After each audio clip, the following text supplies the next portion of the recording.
அமமுக துணை பொதுச் செயலாளர் டிடிவி தினகரன் செய்தியாளர் சந்தித்தார். அவர் பேசிய முழுவரத்தை பின்வரும் செய்திகளில் விரிவாக பார்க்கலாம். மதுரை மாவட்டத்தில் உள்ள ஒரு கிராமத்தில் 800 ஆண்டுகால அரிய ஓலைச்சுவடிகளில் உள்ள குறிப்புகளை அறிய முடியாமல் குறுநில மன்னர் பரம்பரையைச் சேர்ந்த ஒற்றை மனிதர் அவதிப்பட்டு வருகிறார். ஓலைச்சுவடிகளை படித்து விளக்கம் பெற தொல்லியல் துறையை நாடியும் எந்த பயனும் இல்லை என அவர் வேதனை தெரிவிக்கிறார். மதுரை மாவட்டம் அதலை கிராமத்தில் உள்ள பெரிய வீடு அந்த பகுதியில் மிகவும் பிரபலம். சிதிலமடைந்து காணப்பட்டாலும் இந்த வீடு ஒரு வரலாற்று அடையாளமாகும். ஆம், பல நூற்றாண்டுகளுக்கு முன் ஒரு சமஸ்தானத்தின் குறுநில மன்னர் வாழ்ந்த வீடுதான் அது. மக்களின் நன்மதிப்பை பெற்றுள்ள அந்த குடும்பம்தான் இன்று வரை போட்டியின்றி ஊராட்சி தலைமை பொறுப்புக்கு தேர்ந்தெடுக்கப்பட்டு வருகிறது. இப்போதும் அந்த குடும்பத்தில் தனிமனிதராக ராஜகுடும்ப பணிகளை தொடர்கிறார் நடராஜன். தங்கள் மூதாதையரின் சொல்படி இவர் பொதுப்பணிகளிலும் ஈடுபட்டு வருகிறார். 10 ஆண்டுகளுக்கு முன் தனது இல்லத்தில் கிடைத்த மரப்பெட்டியில் 400க்கும் அதிகமான ஓலைச்சுவடிகளை அவர் கண்டறிந்தார். அதில் என்ன எழுதப்பட்டுள்ளது என்பதை கண்டறிய 2007ஆம் ஆண்டு மதுரை தொல்லியல் துறையை அணுகியதாக கூறும் நடராஜன், ஓலை ஒன்றை படித்துக் காட்ட தொல்லியல் துறை அலுவலர் 100 ரூபாய் கட்டணம் கேட்டதாக தெரிவித்தார். எனவே அவரிடம் 25 ஓலைகளை ஒப்படைத்ததாக கூறினார்.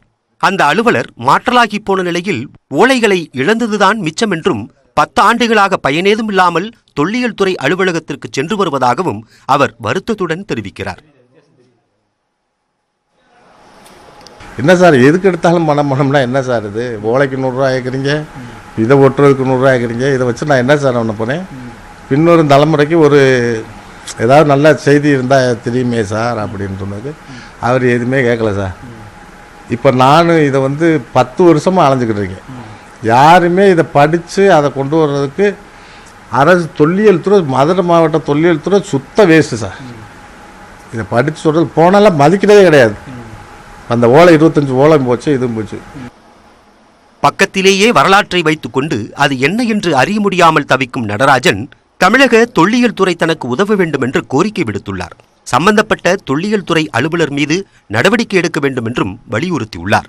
இது தொடர்பாக மதுரை தொல்லியல் துறை பொறியாளர் ஒளிமாலிக்கிடம் கேட்டபோது, ஓலைச்சுவடிகளை படித்துக் காட்டவோ பாதுகாக்கவோ எந்த கட்டணமும் இல்லை என தெரிவித்தார். தொல்லியல் துறை ஆணையரிடத்தில் விண்ணப்பித்து ஓலைச்சுவடிகளின் விபரத்தை இலவசமாக பெறலாம் என்றும் அவர் கூறினார்.